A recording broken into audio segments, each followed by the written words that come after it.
Let's talk about some good old OCG, since you all like it so much, and to be honest, so do I. Because we are in Critter Month, why not take a look at how the main set of this time, Metal Raiders, was like in its original Japan debut. With the TCG, the set was released in North America on June 26, 2002, and was a combination of the OCG sets Revival of Black Demon's Dragon and Metal Raiders. From the get-go, we have established that what we got was actually two sets in one, which you can really tell given the card pool.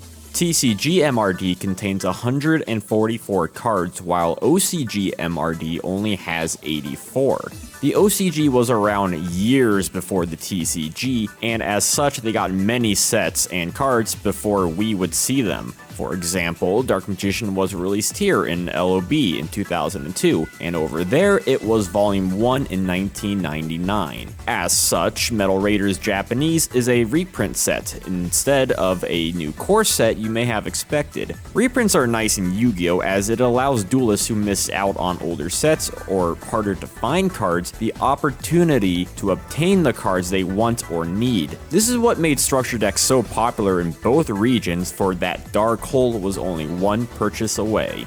The set in discussion today was released on February 22, 2001. Metal Raiders still included a variety of rarities like any other set. Secret rares in Gazelle, the King of Mythical Beast and Time Wizard, ultra rares in Thousand Dragon and Garnecia Elephantis, super rares like Shield and Sword and Great Moth, rares like Karibo and the Unhappy Maiden, and commons like Dark Elf and Heavy Storm. As you can tell, there are rarity differences between regions, most notably the secret rares, whereas the TCG had Thousand Dragon and Gate Guardian. Plus, there is seemingly one card that was never represented in the Western set, which is Griffin Wing. Harpy's Feather Duster at this point was in fact released as part of the Yu-Gi-Oh! Duel Monsters 2 promotional cards. Unlike the TCG, you could use Griffin Wing as early as its original debut in Booster 7. Another card to mention is Cybersaurus, which half of its material in Two-Headed King Rex did not exist in the TCG by the set's release. The OCG version, however, much like Griffin Wing, did not have this issue, as Rex was released in Booster 5 in 1999. The set was named after the manga chapter Heavy Metal Raiders, so the focus was on machines, which was represented.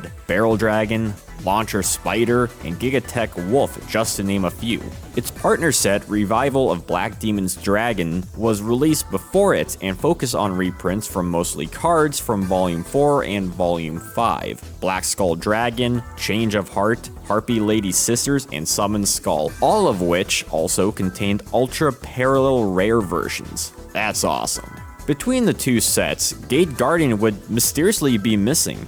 Considering it got a reprint in late 2000 in Premium Pack 3, it was already available at the very least. Other cards like Garnecia Elephantis only had a V-Jump promo release, which made for a much needed reprint. I don't know why the TCG ended up getting all these combination sets for years, or at what point did Konami or Upper Deck decide on releases, but it was clear that the reprint sets condensed the card pool in a useful way than trying to print out dozens of tiny sets filled with weak cards for X amount of time. After all, the OCG was much deeper in its meta than 2002 TCG, and the TCG needed to catch up somehow. So why not kick off the Western region with the first 4 reprint sets and turn them into Legend of Blue Eyes White Dragon and Metal Raiders, and introduce new duelists to affect monsters and counter traps in the span of a few months. Both the TCG and OCG versions are not one-to-one from both card pool and rarity, which just makes it all the more interesting to dissect. Either way, I'm glad they decided to gift us with the presence of the Metal Raiders.